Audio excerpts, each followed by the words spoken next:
there, White Sox fans. It is Sox Populi podcast number 173. You're probably sitting home thinking, boy, I wonder when we're going to see another podcast from the mothership, Southside Sox. And, all it took was trading the franchise pitcher and ace to get us out of whatever closets we've been resting and relaxing in before the season starts. Gosh, it's only 2 weeks away, and I know we're all very, very, very eager for it to start. With me to discuss, some recent happenings, I suppose, is the freshly coiffed Dante Jones, the disembodied head of Brian O'Neill, and, of course, Melissa Sage-Bollenbach, soon to be hosting her very own podcast. But we're going to just keep that. Well, I don't know. Maybe we won't keep it under wraps. Maybe the second half of the podcast we'll just discuss, discuss new podcasts coming to the Sox Populi family. I don't know. Or we'll be cussing a lot. I'm not sure. I have very little, unlike Melissa, I have few notes. It's technically a blank. You're supposed to have notes? I know about notes. See, Melissa just laughs us. I have to have notes. I have to. But see, the thing is, we've told her there's every time we tell her there's a test, so she prepares. And then we show up and we're like, test? Come on, there's no pop quizzes here. This is Sox Pop, not pop quizzes. Well, welcome all. We are going to talk, first off, somehow we avoided the breaking emergency, let's freak out, 5-alarm podcast last night, which I'm sure a lot of other people, places, and things did. Nothing wrong with that at all, but, hey, why try to cut through that noise? Why not just wait a day so everybody can settle down, everybody's blood pressure perhaps has returned maybe more to normal, and we can, discuss a trade of the sole name pitcher on the Chicago White Sox all the way to the West Coast, calmly and rationally. Or not. We'll see. The trade, of course, Dylan Cease. Let me repeat facts that you already know. Dylan Cease sent away, as long rumored, because Lord knows the White Sox, don't want to keep stars, and this season's been long lost, and now it's really lost. All right, we'll get to wins predictions by the end of the podcast, I suppose. To San Diego for prospects and a spare pen arm named Steven or Owen Luke Steven Wilson, I think it is. He'll fill in the pen because the White Sox have a lot of arms, but then really they sort of have no arms, especially when we're talking about healthy arms or healthy legs. It's a mess. It's a 60-win team at best, but again, we'll get to that. Headliner Drew Thorpe, fifth, I believe, rated prospect for the Padres, which technically, doing the algebra, that should mean number one with a bullet with the White Sox. I don't think it quite translates that way. He could be as high as 2 with the White Sox. Really sorry, Noah Schultz, sorry to you, but we may have a new top arm in the organization. Consider that a challenge, young man. Jairo Iriarte, who we had much debate about staff-wise today about when he should be coming up. Chris Getz thinks a guy who's barely sipped coffee in Double-A, not to great acclaim, will be pitching in the major leagues this year. So some of our staff thought that sounded reasonable. Some thought Chris Getz was smoking something. I don't know what the truth is. We can discuss that shortly. Of course, the fourth piece and the sole hitter, lefty hitter, and to the relief of Super Joseph Reeses, there's Zavala back in the White Sox organization. His name is Samuel, and who knows if he will hit 3 home runs in his first major league game, or his first home run will be a 3 home run game. Joe could say it better than me. He's not here to defend himself. So, but we do have a new Zavala for Joe to fanboy. So that's awesome too. That right there makes the trade a win. So initial impressions or impressions now of the San Diego Padres trade, the inevitable sending away of Dylan Cease, sort of a shocker. It ended up being San Diego. They sort of came in late there and apparently outbid Texas Rangers, New York Yankees, and whoever else. How are we feeling about this trade? Personally, I'm fine with it because I remember the Jose Abreu situation where they ended up getting nothing for him. The Tim Anderson situation where they ended up getting nothing for him. Mm-hmm. And it's like, at least they tried now. They tried this time. and we got some prospects. They might be close to ready. I don't know if this guy that's, like you said, barely been in Double A is going to be ready this season because that just seems like blowing smoke up our behinds. But we It's could, spring training, so yeah, blow the smoke. yeah, like we could be in a spot where these dudes are providing value to the big league team this season. We'll see. Mm-hmm. It's an interesting trade. Um, we have to see what Dylan Cease does when he's in San Diego, because we're getting a win in this trade. We'll see. You can't judge a trade on less than 48 hours after it happens. We have to give it a few years at this point. Oh, great. Dante's just blowing the whole purpose of the podcast out of the water. All right, see you, everybody. It was fun talking to you. I spent 90% of the time talking, so apologies to my guests for that. But I was all right. Hey, we got to go. Dante pulled the plug on it. Yeah, no, good point. The odds are nice. I mean, you've got 3 pretty prime prospects, and really, if even one pans out, you figure this could be a draw of a trade. I don't know how reminiscent this is going to be of the Chris Sale trade, where technically the White Sox won that trade. It's really in the balance at this point, but in theory, they could still sort of easily win that trade, just in terms of pure WAR. But then, of course, Sale won a World Series, et cetera, et cetera, et cetera. So we'll see if Dylan Cease can turn around those underachieving San Diego Padres out there on the coast. But you mean the West Coast White Sox? Yeah. Oh my goodness! Wow, Padres fans are angry now. I can hear the phones ringing. Padres are definitely better than the White Sox, but in terms of the underachieving, yeah, it seems kind of familiar now. I mean, wins per dollar. You're that's at best maybe a toss-up. So yeah, not a crazy point. Again, the smoking us, but it's because they have more talent right now, and also we folded. They didn't. Mm-hmm. Yeah, that's true. Yeah, we did. Ours was voluntary. Yeah. Okay. Melissa, Brian, where are you at with it? Me? Okay, sorry. I don't want to talk for too long. There are kind of 3 aspects to the trade, and we've touched on all of them. I mean, it's Dante said how Cease is going to do, how the prospects are going to do, and I think one thing I want to get into right now is, like, Dante, you mentioned it, like how much Chris Getz is just blowing smoke up our ass. Like, that's the question of, does Getz, how much of his job does he see right now as public relations, and how much does he see as building a ball club? Jerry, everyone's still saying we're contending, don't go away from us, we're building a new ballpark, we're great.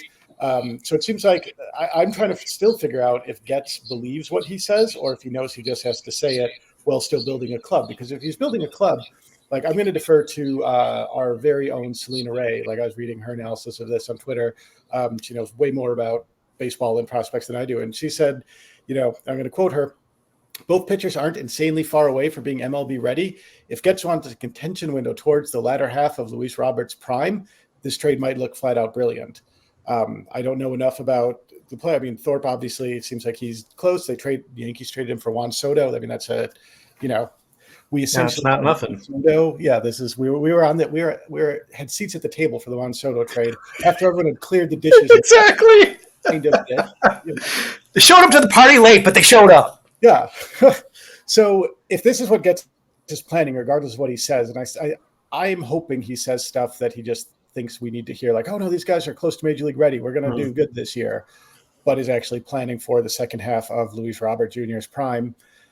I don't know. It looks good. I mean, these are good, potentially very good players. I mean, Zavala is the one I'm most excited about. Like, he can actually play outfield and maybe hit. He strikes out a lot, but he's got a really good, he doesn't, he's got pretty good discipline when he's not swinging and missing. He swings and misses a lot from what I understand, but he doesn't swing outside the strike zone, which is always really good, especially for an 18-year-old. So, yeah, there's potential. I don't want to see anyone but Thorpe this year, but okay. What's funny about Getz is that, it takes a very special individual, whether a manager, a player, executive, to really be able to play this, amazingly. It's almost like you should go into broadcast. You should be in a different profession if you could do this as well as we all sort of think these people should. It's just funny to me that Getz even feels a need to.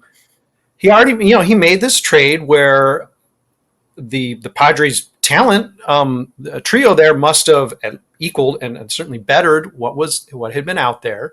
He chose the deal rather than waiting to the trade deadline, et cetera. He must have really thought this would strike and fill needs. The idea that you've sort of got to like add in the thing where it's like, yeah, we expect to see him this year, even though he's very young. To me, he almost seems. I mean, he's got maybe a more powerful arm, but he's like I won't say like a Juan Corella for us, and he's like our 20th prospect or something, and that guy's really good. So it's just funny that now this guy's like, you don't have to. You don't have to do that. Yeah. Yeah, it doesn't have to be buy one get one. It can just be like, hey, I'm happy with this deal, and you'll see. I know we all like demand more, but some of it does end up bringing hollow because it's like, oh, okay, and then it almost makes you think, all right, well now do I feel good about him if he's really saying this? Oh gosh, maybe I'm not comfortable with this trade or this guy making the trades because he's going to kill this kid. To us or not? Yeah. Without waiting till the deadline, like.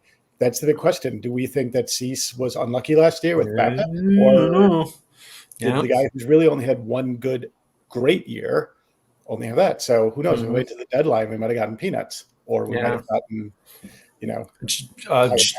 Giolito, a good example, because he could have maybe even demanded, if he just had a killer salary drive season, even better than he had. It could have been even better for the Sox. Or he could have been like, we can't give this guy away, if he had, another one of those years. So, yeah, it's dicey. Everybody's like, oh yeah, you should wait. You should play chicken. Like, no, yeah, that's terrifying. Yeah. Okay, Melissa, it's your turn. We're back on the hair team. We've gone full circle now. So, give me some thoughts. I know initially, I think you were giving it some raspberries. I don't know if things have settled down for you or not, but where are you at with this deal? Yeah, I'm an emotional person. So like when I first heard it, of course, I was like super sad because I'm like, I like Dylan the person. And like, he's done quite a few like interviews with Chuck Garfien this spring where he's just been like super goofy. And he like, seems like he's really like coming to his own in terms of like leadership.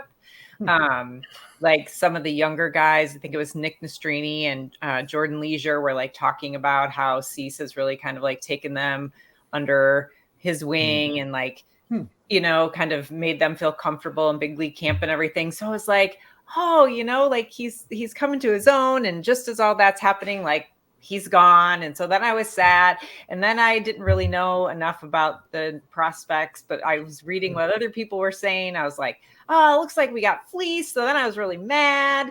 And then I was thinking about like really all that the trade represents, like the failure of the original rebuild. So then that like kind of came into play. And then today when I sat down and actually kind of started looking through these guys, and there's 4 of them. And so we've got like, 1 in 4 chance that we'll get a gem. And so, those are pretty good chances. And like Brian was saying, Dylan has had really one outstanding season. So maybe we sold high and, we get more than one of these guys that hit. And it's just the whole thing of like, now we just have to be patient and wait and see. And like, I'm kind of sick of being patient to wait and see. And now, we're probably realistically 2026 before any of, these guys are making a real contribution, like significant. And so, yeah, that's kind of where I'm at. Yeah. We've all known, because we're clever, right? We've all known the contention window has been shut and dead, like for years now. But and I won't say this really officially like slams it shut, because I think that's probably also maybe that was a trade deadline last year. I don't know. It's probably earlier than that. But yeah, basically when there's almost nobody on the team who you can, like pronounce the name of, it's pretty dead. And full rebuild, free fall now, maybe into the 50 win level. Again, we'll discuss that later, I suppose. That's depressing because, let's face it, we got ripped off. 2 playoffs, 1 real playoffs. That playoffs was excessively underwhelming, even though there was actually a win. So, there's something to celebrate there. But, that's lame, especially at a time where there's more playoffs. I mean, this isn't, 83 when you first became a fan, Melissa, or, this is even the old days of 5 or 10 years ago where, you got to scrape your way in, and it's an achievement to be, we're getting toward a third, not half, but a third of the teams making the playoffs. So, even that is an achievement. And one of those playoffs the Sox made, half the teams literally did make the playoffs, and the White Sox still managed to vomit that away. So, yeah, the fact that this is really official kaput, no offense to Luis, but this team is just floundering now. That's, even though we all know it, we're all just trying to do the math and adjust our wins from 65, 55. What is it going to be? There ain't no 75s in there. There's no 85s in there. So yeah, we got at least a year of just absolute pain. Brian mentioned Brian, and I will speak in the absence of Super Joseph Reeses. Both of them are most excited about Samuel Zavala from this trade. And let's face it, it's not really a 4-pack of winners, given that Owen Wilson's just an arm to, fill in the pen this year, and, whatever. It's great because White Sox need that. That's terrific. I'm sure that was a throw-in that Getz demanded before he made the trade, because he just needs humans who are alive to play. But among the three, back to Dante, and then I'll get to you, Melissa. Who is standing out as maybe the most intriguing, of this catch? I still lean with Zavala because just if it hits, left hand bat always can be useful. And plus, he plays center field. I'm sure he can play a corner later on, or switch Luis Robert into a corner. Considering we still have to deal with having Ballantini for another year or two at least, we might have to see all three of them in outfield. Yeah, he's not going anywhere anytime soon. Sad to say. All right. Well, first in Dante's heart among the Zavalas, second in Joe's, but that's fine. Okay, another vote for Zavala. Melissa, now that you've settled down and sort of looked over a little bit of stuff about these guys and tried to get a little excited about it, any one of the three jumping out at you? Yeah, I want to be excited about the Zavala, but he's so young, 19. I don't know. I have a hard time getting too excited about those really young guys who are coming right out of high school, So I think Drew Thorpe, he is the kind of the headliner in this, and he has his change is rated as 70. So that's pretty killer. So I think that he has control too. His walks per 9 is above average, and I think he has the tools, he has the control. So if we just don't find some way to screw him up, I think he could definitely be a good solid arm in our starting 5. And so to me, again, not really knowing what Dylan Cease we were going to get. Were we going to get another year of ace Dylan Cease, or were we going to get last year's Dylan Cease? This guy could literally replace Dylan Cease, but he's younger and we have him under control for a lot longer. So to me, I'm really crossing my fingers on him and hoping that that Bannister really saw something in him, and that we just don't find some way to screw him up like we seem to manage to screw most of our prospects up. Yeah, well, we'll get to that. And the good news is he's still in the minors, so he has time to work on the facial hair and mustache game, so he can really perhaps be a Dylan Cease equal. Let's not overlook Drew Thorpe here. He was the best minor league pitcher in the Yankees organization. He was minor league baseball pitcher of the year. I don't know if that means just that, or even just, let's face it, in the Yankee system, that's good enough for me. That's like 6 White Sox, so that's not something to sleep on. And the idea that Getz says, we'll see him this year, well, yeah, okay, I'll buy that. He hasn't even pitched in AAA yet, but I think he's going to sort of shoot through that. My big concern with Drew Thorpe is that I don't think I'll ever not think that that's a name for a third baseman or an outfielder. It just sounds. I Yeah, every time I hear same. that, name, I don't That think it's a definitely pitcher. gives me big outfield corner vibes. Right? Yeah, but Wasn't it's that the White Sox, so he might play outfield at some point. wasn't Yeah. that a famous football player though? Like, was it Yeah, Jim Thorpe? Jim Thorpe. Mike Thorpe. Yeah. True. So, Jim Thorpe, yes. Thorpe, yeah. And Maybe that's it. I just picture like some big corn-fed. Yeah. He is a pretty big guy, so. So okay, well then, yeah. this isn't going to be a good offense this year. There may be opportunities. He may get to break in first as a two-way player, and then they're like, okay, we have an opening in the, somebody else's arm fell off, so you can start pitching now. But yeah, who knows? We got our Ohtani. Yeah, who knows? Yeah. Poor Jairo. Nobody can pronounce your name, and you don't get picked as the guy, even though Chris Getz thinks you're going to be on the South Side this year. Sorry, Jairo. Jeez. But he was the 8th prospect in the Padres system. So, I mean, it's 3 top 10 Padres guys, which is like, okay, 3 sole team top 10 guys. But, the Padres just find them, and then they just give them away, and then they find more. I don't know if they're quite the Dodgers, but they're just these systems, these organizations that like know how to find players. And then there's the White Sox. So then you find the White Sox having to sort of beg at the door of teams like the Padres or Dodgers or whoever. At least go ahead. Yeah.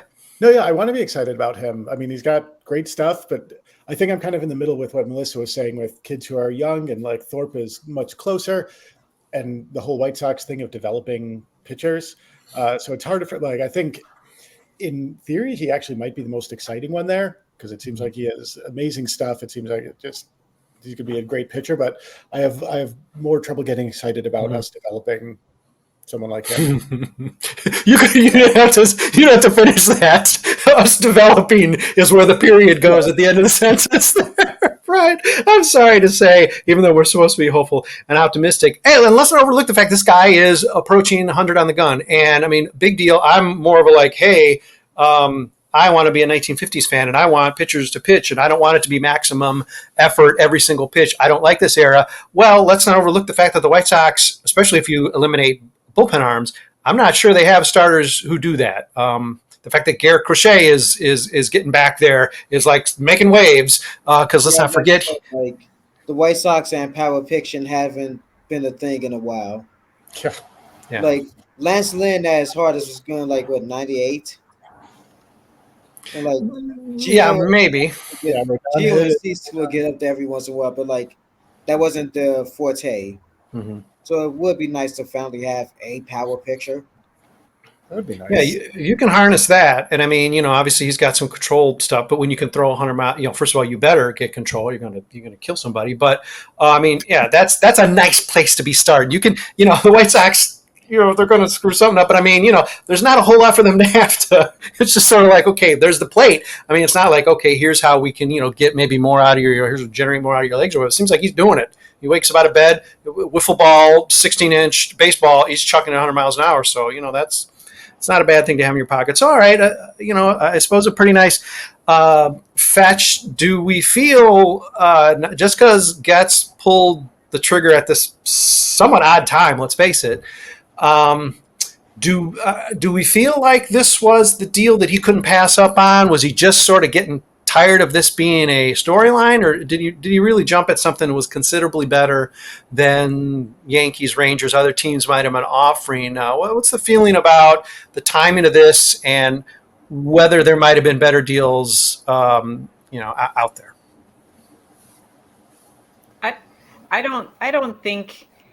I think this was probably the best deal that he's gotten so far. I mean, 4 players to me, that even though we got Pfeiffer and Bummer, but I feel like four, pretty high prospects in a good system.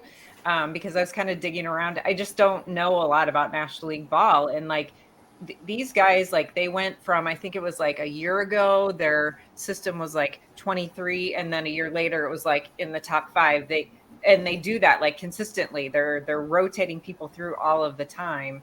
And so like, I think they are just known to have like a really solid system. And with being offered these 4 players and a couple of them on the cusp of showing up in the bigs, I do think this was probably the best he was going to get. And I personally think he just wasn't willing to roll the dice and see what was going to happen with Cease. He was riding him hot. He's had a great spring. And so he was showing everybody, like, look what he can do. And he just was not willing to let him implode once, the season started, because I would think it's going to get into pitchers' heads once the season starts and the team is just awful. Like, how do you not get sucked into that? Yeah. And so I think the writing on the wall of how awful they're going to be, just getting murdered all spring, basically, except for these last few games. Like, it was going to be clear that we're going to be really, really bad. And how does that not rub off on even your star pitcher, I think? So I think he was just like, he's doing great. Here you go. Rip the Band-Aid off. Yep. Brian, Dante, thoughts here? Did you just say go? Do you flip a coin, or did San Diego come pretty hard late?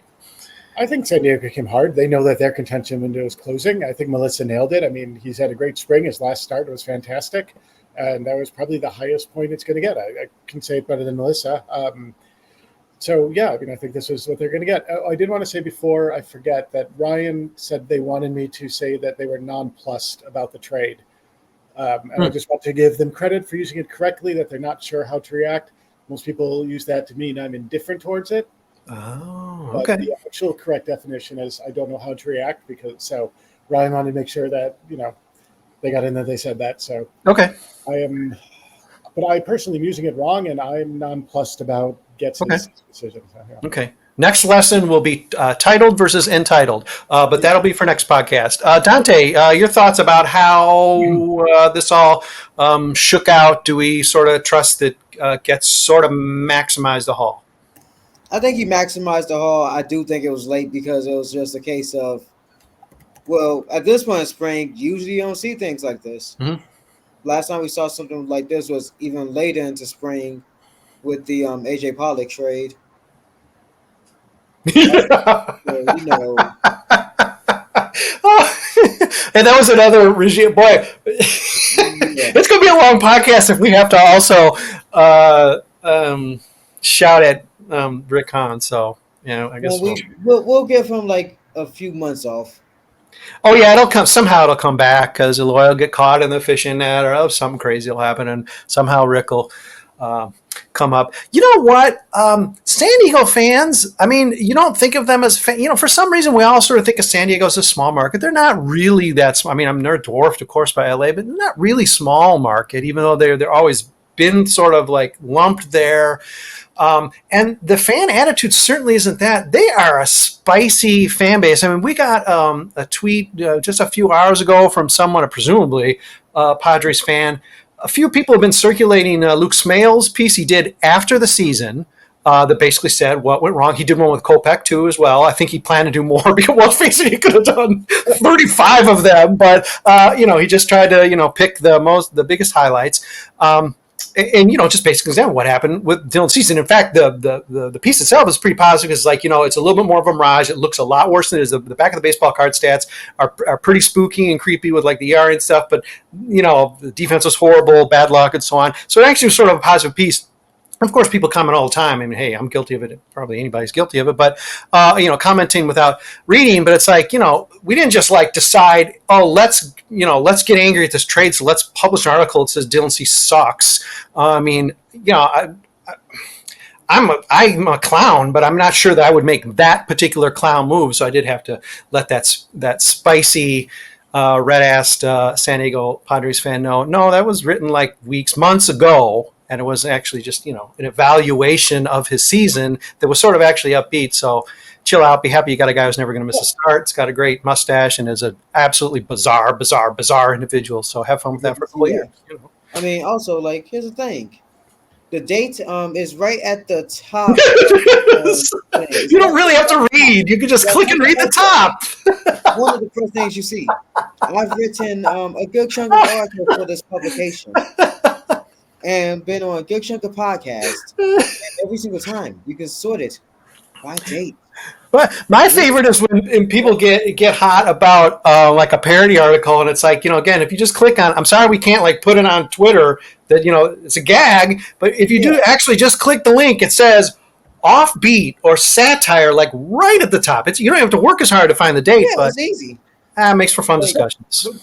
We kind of been doing this for a little while. We kind of professionals. We might not look like it, but we have some personality to us. I don't know. We're not big market like San Diego, Dante. So yeah, I guess not. We know our place. Yeah. All right. A few more rings than they do. 3. Yeah. Yeah. All right. I like the Padres, but y'all fans It's hot. Listen, the Padres are the subject of the worst article I ever wrote, the most embarrassing article I ever wrote, and San Diego fans gave me hell. And like for about 10 minutes, I was fighting back, and at some point I was like, you know what? I'm taking the L. It did suck. You're right. I didn't delete it. It's out there. I was dogging AJ Preller. Come on, let's face it. AJ Preller, he's a scumbag. I mean, that's not wrong. But I was getting all like miffed and hot and bothered about like how they got Machado from the Sox. I don't know what my attitude was, why I suddenly decided to be a company man for 5 minutes or whatever. It tells you where I started. Low those many years ago with the White Sox, how much I was in the pocket of Rick Hahn and the front office there. And look what you've done to me, guys. Hey, wait, this is a great time for a break because guess what? We're going to talk about something else in the second half. Let's take a minute. Promise we'll be back. I'm going to try to keep these folks all up way past their bedtime. Again, even the floating head of Brian O'Neill. He'll be back with you, and he will be in your nightmares tonight. We will be back in a minute. Hang with us. White Sox fans, guess what? It is Sox Populi. Sox Pop. It's derived from the Latin 173. That's our podcast here. We're back. Dormant for, I'm sure you were aching for more podcasts from the Southside Sox crew, and I was just denying. I kept shutting them down left and right. I said, no, we're just not doing this. Team is now where I'm uncomfortable. I'm not happy with it. I'm dissatisfied, and I'm miffed. But listen, we had to, crawl out from under the rock where we were watching all of our comfort movies all off season in preparation, just building up that defense we need to face a season of, let's just say it, minimum 100 losses. But of course, trading Dylan Cease requires, if not a massive 7-alarm emergency podcast, at least like a day after. Let's all cool down. Let's let Melissa make some more notes, some with smiley faces and exclamation points, not just cuss words, and gave time for Dante to get his first haircut in a while, looking extremely smooth, throwing it down. And, likewise, Brian O'Neill. So we're all looking good. We're spiffed up. And, here to talk. Well, first half, we talked about this trade.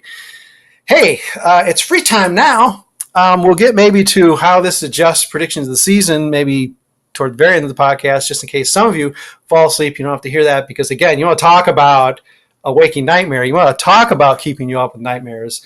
Actually having to come up with a win total for this White Sox team is enough to make anyone scream and cry. But some other stuff came out today, and it's on one hand it's sort of not worth talking about, but on the other hand, let's just exercise the toxins. Hopefully maybe we talk about it, and maybe the jagbags over at 35th and Shields might actually tune. We know you are. Hey guys, tune into this podcast so that we can give, again, even more of a unanimous vote against whatever dumb ass idea that has you considering and then feeding it to Bob Nightingale. I thought that sort of connection should be dead now, right? Ken Williams is off dreaming of GMing a football team, and Rick Hahn is, I don't know, he's probably coaching like his, son's high school team or whatever. That's cool, whatever. But I don't know where's the sources in the leaks. I guess it's just Jerry in between puffs of cigar, angrily writing off another telegram to send it to Bob Nightingale. Stat, rush it. Maybe sometimes singing telegram, but yeah, probably just usually telegram typed up. Feed this stuff out there, throw this stuff out there. Bob Nightingale tells us that with all these changes and the clear youth movement with the White Sox, given there's a handful of guys, older than 30 on this team, it seems.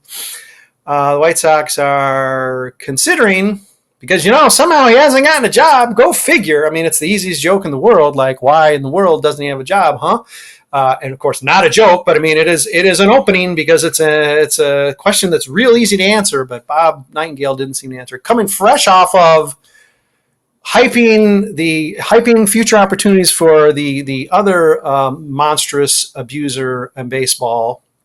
Well, there's not just two, but the headlining one, he decided he needed to throw out the redacted as a possibility for the White Sox.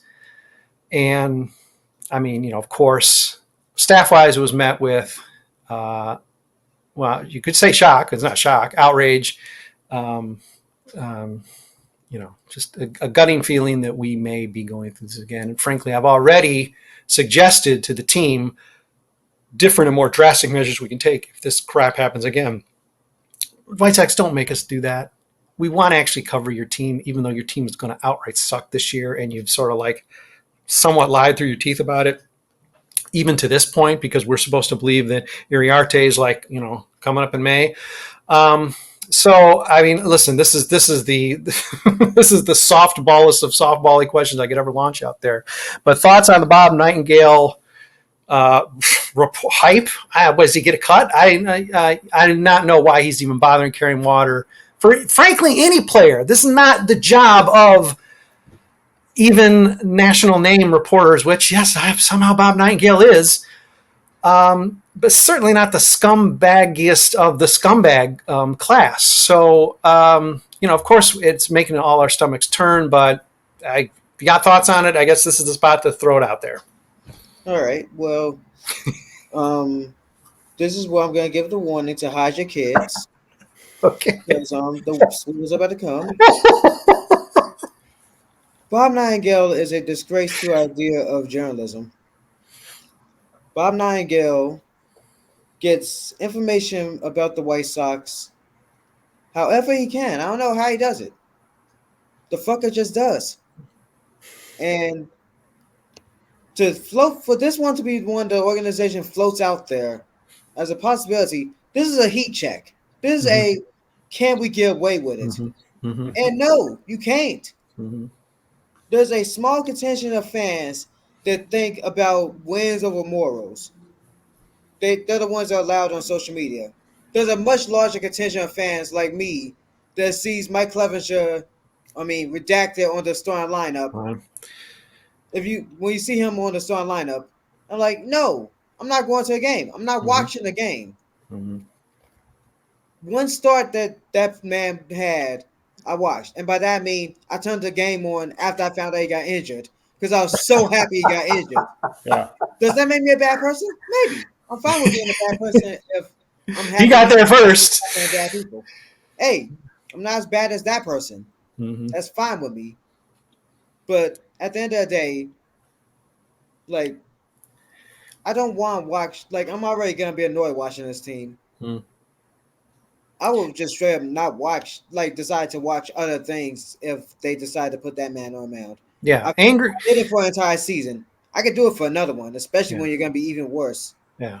I could catch the Luis Robert home runs after he hits them. Right. Yeah. We're all going to be angry. We do not need to be angry and nauseous. Yeah, I don't need to watch them lose. And we get these fluff pieces from Nightingales and from the state media for the White Sox about how it's going to be they're going to say, well, we're losing, but when he's out there, he's giving us 5 solid innings. It's no. There are things that are much more important than baseball.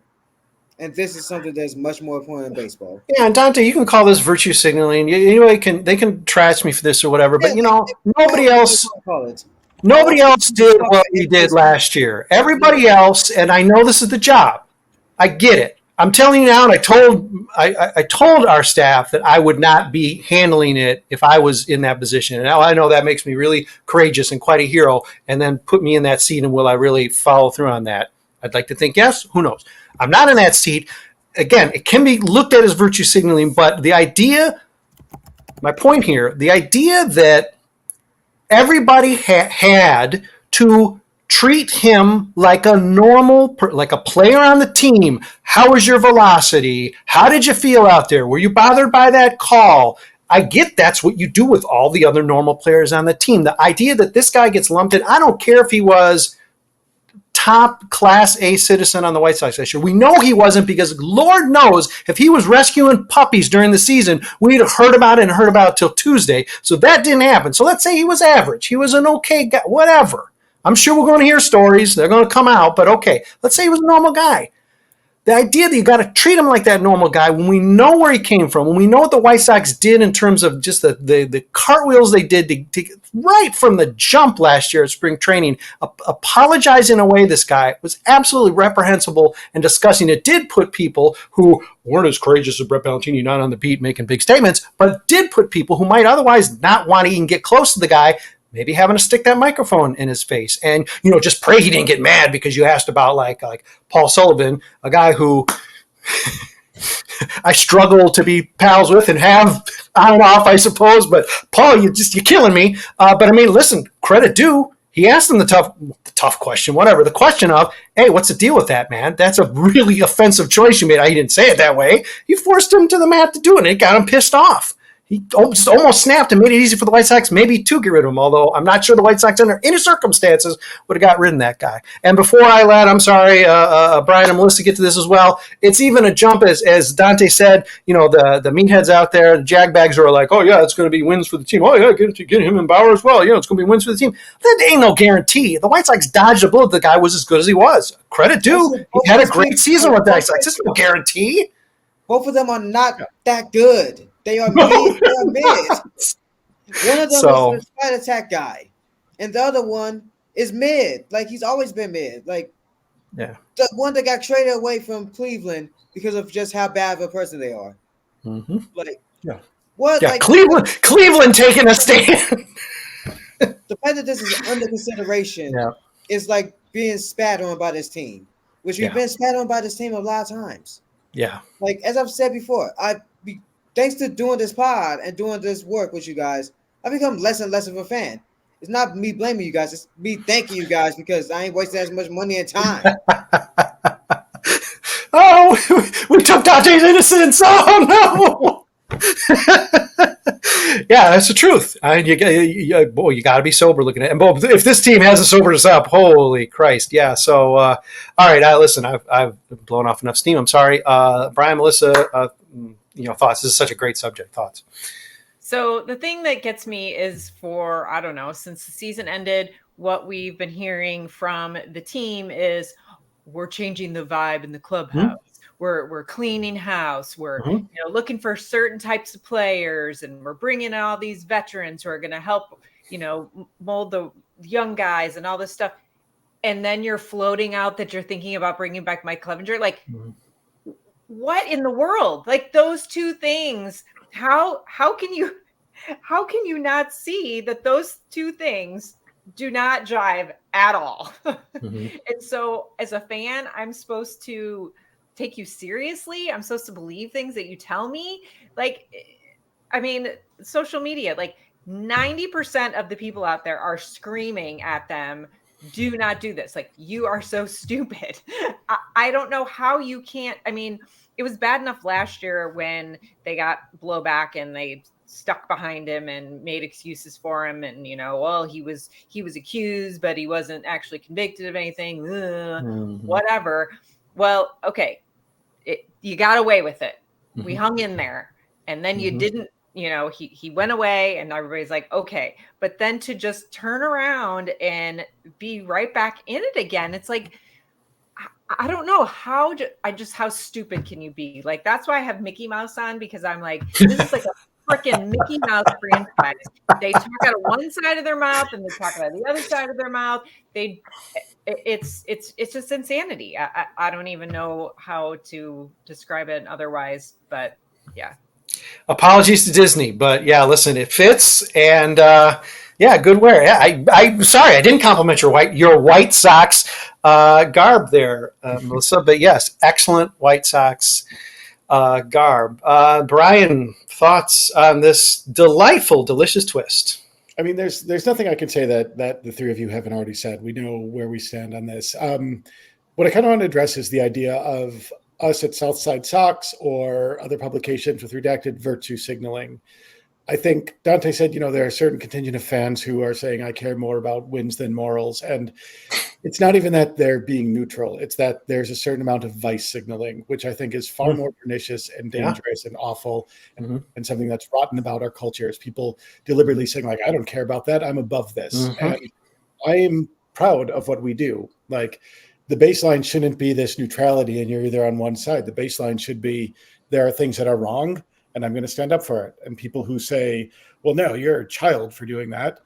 That's everything that's fucking wrong with this culture. That leads to so much viciousness and violence and misogyny and racism and terrible, terrible shit. So I don't like that term virtue signaling. It's just doing the right thing.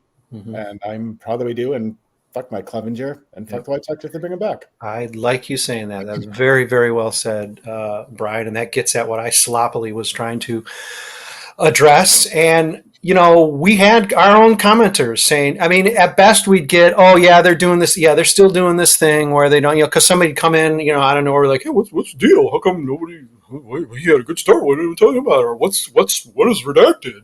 And, okay, again, I'm sorry I'm making fun of you, but come on, this is not, you came to Southside Sox, you have at least a modicum of intelligence. So come on now. But yeah, they're going to be like, oh yeah, the eye roll of, this is what they're doing. This is their thing. And it's, okay, fine, but at least know what it is. I mean, you don't have to even like it, but know what it is, know why it is. You can come and read. You can go somewhere else and read. I mean, frankly, you're going to get hot and bothered about this. Sorry, Vox, I don't need you reading our site if you're going to get hot and bothered that we are disrespecting Mike Clevenger and not giving you his details and not tracking the speed of his fastball. I feel like this. You still gave us a click. And also, see, there's the innocence. It's gone. Yeah, I'm happy that we are the site that says, no, we're not going to cover this asshole. Yeah, because it's not like, as it's been said already. The idea of virtual signaling is idiotic because be good people. Just try to be a good person. And look at someone like Mike Clevenger, knowing how the system in America works with the judicial system with domestic violence, and knowing that there's a low chance of him ever getting punished for the crimes that he almost certainly committed. Maybe, just maybe, we're taking some type of justice towards him, against him. Because fuck the guy. Yeah. He doesn't deserve to be covered. He doesn't deserve people to write about him, whether he's doing good, bad, or ugly. And this is one of the rare times we will talk about him because this just isn't what we do. Yeah. Because he doesn't deserve it. Yeah, the term virtue signaling was invented by bullies to intimidate and to fill this void in their soul and to pretend that they have an actual stance. So Exactly. I like to set it up like a wiffle ball on a tee because I know it's just something I can knock down. It's sort of like I'll admit it's sort of like bait, but I mean, okay, it was painful, and I mean when I say painful, I do not even mean to water down that term because I know there are many on our staff, many out there in the in fandom where this is like literally painful. So forgive my use of the word painful, but it's painful to even read. I go over to another site and I see that Clevenger is being addressed or even discussed in comments. Again, I know this. I guess I know this is the job. Seeing the post-game quotes, the stuff tweeted out by, beat writers or whatever, where he's chatting, he's got that fucking cheese-eating like grin, that ridiculous, listen, I'm a long hair guy, that ridiculous hair, it's like a biker thing going. Sorry, bikers. All the time. He looks like Cody Bellinger, but no one likes him. Yeah, the bullied Cody Bellinger. Oh, that's what turned him that way. No, but I mean, it's pain, using the wrong term, I'm sure, but painful to see that, like, just uncomfortable. And there were so many times where I wanted to actually sort of reply, like, what do you, like, just something. I want to lash out about it. It's like, well, at the same time, this is what's expected. This is what people are okay with. I'm not. If it makes our site weird, I am sorry for that, but we're going to be weird. We're going to do it. I love it. That guy. Okay, let me throw a speed round at you, and then we'll hopefully never speak to the guy in brackets and redacted ever again. If the White Sox, this is what I feel, if the White Sox actually may not just this goes away or whatever, because I'm going to be optimistic here that this ain't happening, but not just it goes away or they're going to that didn't work. Let's just ellipses this away. I would like them actually, if this really is, there is a chance. Not likely, because I'm sure he has actually the physical telegrams from Jerry Reinsdorf. But there's a chance that this was insider's insight. Oh, these writers do it all the time. Insider's insight, just presuming, oh, hey, I'm going to do some math. Well, they're not going to want Trevor Bauer, but they're familiar with Mike Clevenger. They kept him all year. So, you know what? 1 + 1 must equal. Mm-hmm. This could have been rogue. Nightingale, fine, whatever. But I really need the White Sox to actually make some kind of, not official. I'm not pouting and posturing here, but I do want them to make it clear this was never happened. And they could do that now and lie, and I won't know any better. But I need them even to lie. This is a good lie. Yeah. I need them to lie and say this was never going to happen, because then I'm still not going to feel comfortable, because I think the smoke is still there and probably did happen. But at least them saying, "Oh crap, I saw Melissa's 90%. Oh no, I don't like this." Come out. Go through the motions of saying, "Oh, absolutely not." What was we're not floating that out there, and I do need to see that. Now I'm going to ask all of you: is that if what do you think will happen? And if that happens, can we go back to one day without a work accident with the White Sox? Let it happen. It's not going to happen. Here's the thing. I don't think it's going to happen. The idea that was floated out there is extremely wild, and it's what we should be used to, but I'm not used to still. It's infuriating that they will even float out there. The White Sox don't need to make a statement, because at the end of the day, that's just not the type of thing they do. But if someone asks about it, I want them to honestly answer it. That's all I ask for. That's all I want. I don't expect it, but it's what I want. I don't know why there should be a manila folder with his name on any longer. That one needed to be shredded. So I don't know why I'd be like, we're just doing our diligence. That's some type of stuff they might say, right? It's not like denial without denial. We got to consider everybody, right? No, you don't. No, you don't. Especially when your team is going to be garbage. It's going to be dog food. So come on now. Sorry, dogs. Okay, Melissa, Brian, what do you expect them to do? And what would make you content that this sort of gets, I don't say erased, because we'll never forget, but sort of erased? I think they walk backwards out the door. I think this was like a just thrown out there, and we do make fun of them for being dumb, but they had to see the reaction. They had to see the reaction was like, "You're idiots, don't do it." And so I don't think they're going to say anything about it. And they're just going to walk backwards out the door and hope that nobody asks them about it. And we know how the beat is, and I doubt anybody asks them about it. Good call there. Good call. I think it is going to just disappear. Like it never even happened. I couldn't agree more. I think that's exactly what's going to happen. Melissa nailed it again. Yeah. Dante, that's just no.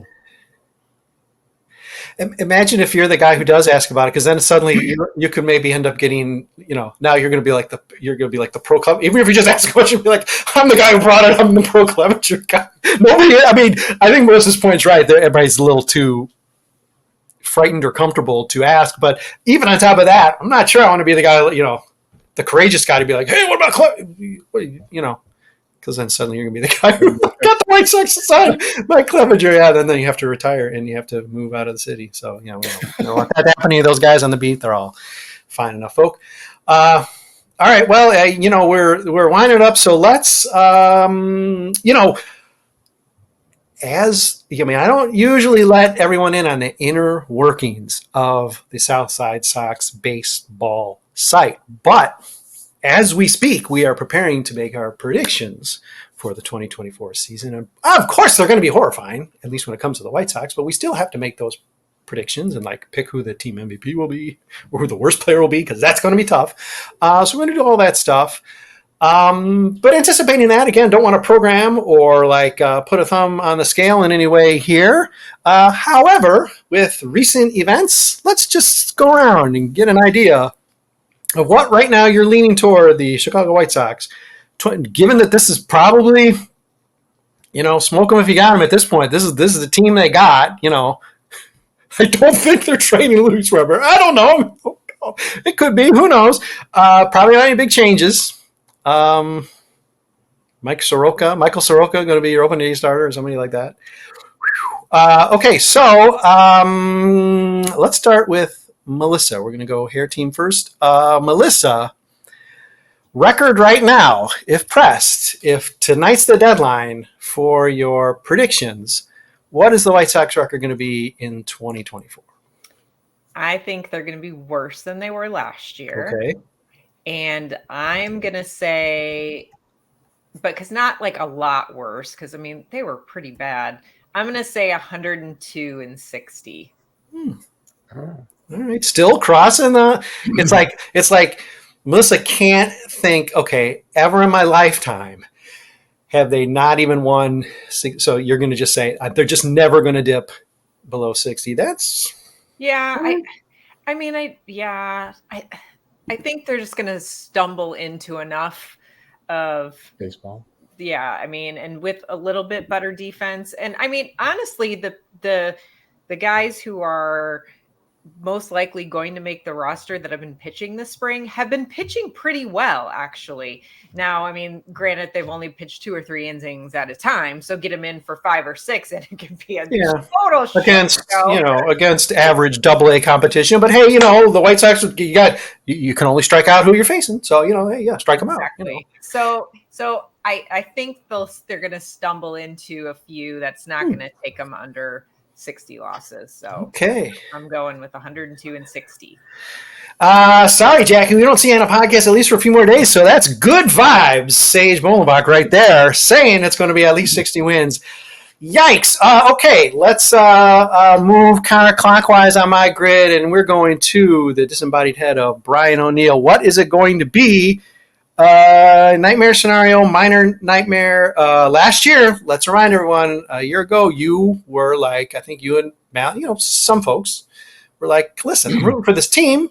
I want them to do well. Yeah, I think, they're going to crack 90 wins. And, that wasn't crazy, all of us snickered behind your back. But I mean, that's not crazy. I get it. So because they burned you, are you going to cinch them the other way? Or are you still thinking more along Melissa's lines of like, really, how much more basement room is there? There's not a lot more basement room. I was kind of inspired by, before the podcast, we saw Melissa had a full page of notes and everything. And so I was kind of doing in the break some calculations. And my theory for this team is that this is I was doing some calculations. I was thinking it through. Yeah, the metrics, right. I don't have a full number yet. I still need to crunch some things. Yes, sure. Yeah. I'm going to go with 61 wins. Whoa, sabermetrician Brian O'Neill. I love it. So technically, I mean, just vaguely, again, I'm no more an advanced math. Well, no, listen, I'm dragging you down when I say that. I'm less of a math brain than you. So I think it's safe to say that now we have like bad equaling, roughly, the BA metric is 61 wins. All right, that's cool. That's good, because then, again, you're showing your work. That's what we need to see. Listen, Melissa's way ahead of us on that. You're showing your work. Now, Dante, no pressure, not asking you to, show your notes during the break, but I have a feeling you're going to be a little angrier than the 1661 win. So where are you at with this team at this moment? 51. Ooh, doggy. Oh, just that number. Dante! That's almost mathematically impossible, and I love it. When is the last time have the White Sox ever only won? It's a number that they're not going to reach probably, but let's get bold. Mm-hmm. Let's get bold. This team is going to be horrible. They're going to be, at best, the 3rd worst team in baseball, I think. Mm-hmm. And that's, if Washington or Oakland tries, they could potentially be better. I'm just factoring, the thing is, the Luis Robert thing, having Luis Robert and if Eloy and if people stay healthy, Right. they could be better. But Right. we've been doing this for how many years about health? Yeah. The team's Somebody- gonna suck. Somebody on Junior is gonna have an amazing year. It's gonna finish like number 4 in MVP voting. This team's gonna be absolutely abysmal. Eloy and or Yohan will not be White Sox by the end of the season. Woo! And I say that Yeah. as somebody that loves both of them. Yeah. I don't want it to happen, but I see the writing on the wall. It's rebuild it's 4-gear rebuild. Yeah. So, somebody on the site today was talking themselves into Gavin Sheets being the okay or best option in right field. So that type of thinking is going to get you. Sorry, Melissa, and sorry, Samuel, Patricia, and Brian, but that is going to get them closer to that, roughly like 110 level. If you really think that somehow that guy's not going to turn singles into triples and fly balls into doubles, and et cetera, et cetera, et cetera. And this team is supposed to be improved defensively. I don't think he's going to be playing a lot of right field, but Hopefully. he has been, playing a little bit. Okay, well, thanks for stealing my thunder, Dante. I think I've pretty much been the, high, low, whatever predictor all off season, and now, you've embarrassed me.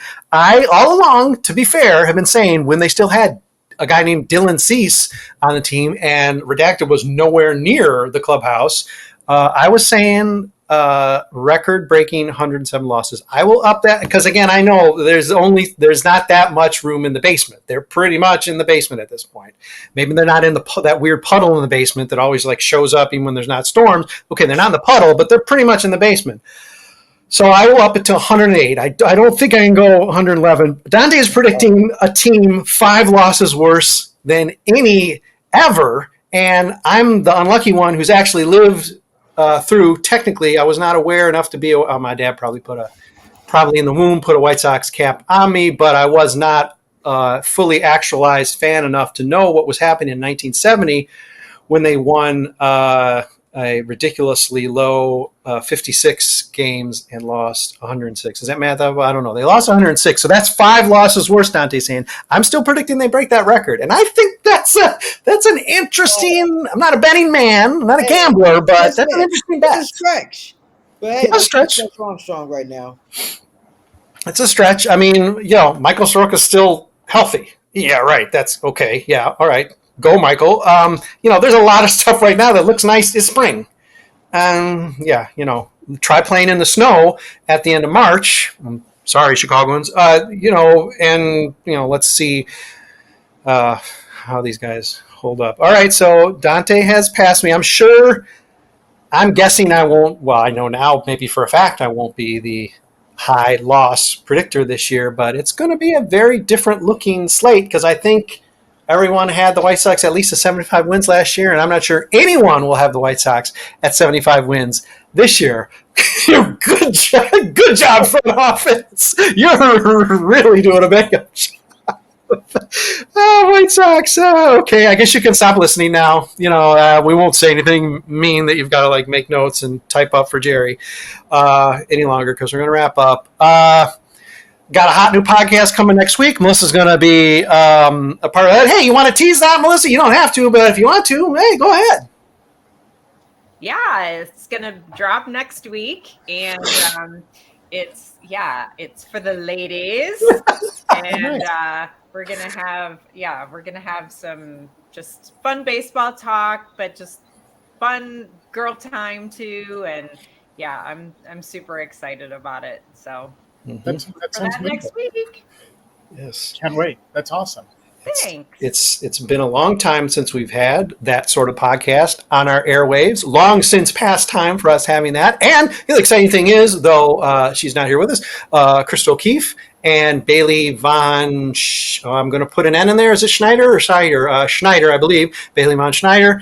A Boston Red Sox fan. They have their Soxy Chicks podcast. You're probably familiar with it. You've probably come across it before. Well, that is now going to be on our Fans First Sports Network as well. So pretty much on a weekly basis, sorry guys, you're stuck at the door. We're going to be opening up in a little bit different way, and it's long since past time. So thank you for helping spearhead that, Melissa. You will catch her maybe in the next podcast on this playlist. Probably is. I can't imagine there's going to be breaking news that we're going to be dragged out over the weekend to have to discuss and get angry about. God, I hope not. White Sox, don't do that. So yeah, next podcast on the playlist is probably going to be Melissa and company. There are going to be some good vibes in there, I think, maybe. Well, there's going to be good vibes because it's, folks from our crew. And they all pretty much have good vibes. Jackie, she raises the bar, but come on. Yeah. All good nature, all fun stuff. So it's going to be high energy for sure. Lots of laughing. Yeah. Exactly what we want. So yeah, okay, pretty much say goodbye to the Mothership Podcast. You've got a new favorite in town, but hey, it was nice having you with us. And if you decide to trickle back here and there, that's great. But otherwise, if you shift your devotion to Ladies' Night, knock yourselves out, because at least somebody's getting your Chicago White Sox attention. Frankly, I'm fatigued talking about this goddamn team, as that's not quite obvious. And I think looking at I won't say dead eyes, but the fatigue in all of us, it's not just because we've been doing a podcast for an hour about a team that, is going to lose 111 or whatever games.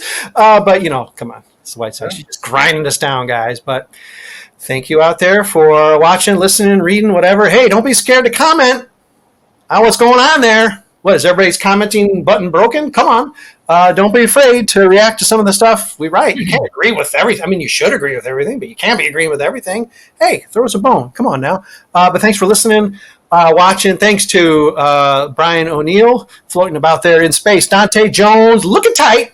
Melissa Sage-Bollenbach, she's like, whatever, it's my swan song. I'm out of here. I'm moving on to better days. And I don't blame you, Melissa, but thanks to the three of you for joining here on Sox Populi number 173, where we discuss once again how the White Sox disappoint, frustrate, aggravate, and so on. So stay tuned. 174 is probably right around the corner, or I don't know, season's coming up, so we're going to have to do something soon. We will have pregame podcast for opening day, postgame podcast for opening day, blah, blah, blah, blah, blah. More podcasts you even know what to do with. Sometimes it'll just be all women. Hey, man, that's really cool. Sometimes it'll be people who are even fans of other teams. Hey, that's cool. And sometimes you'll even see Brian O'Neill show his work and flex his sabermetric muscles. Catch you next time for 174. Thanks for being with us for now.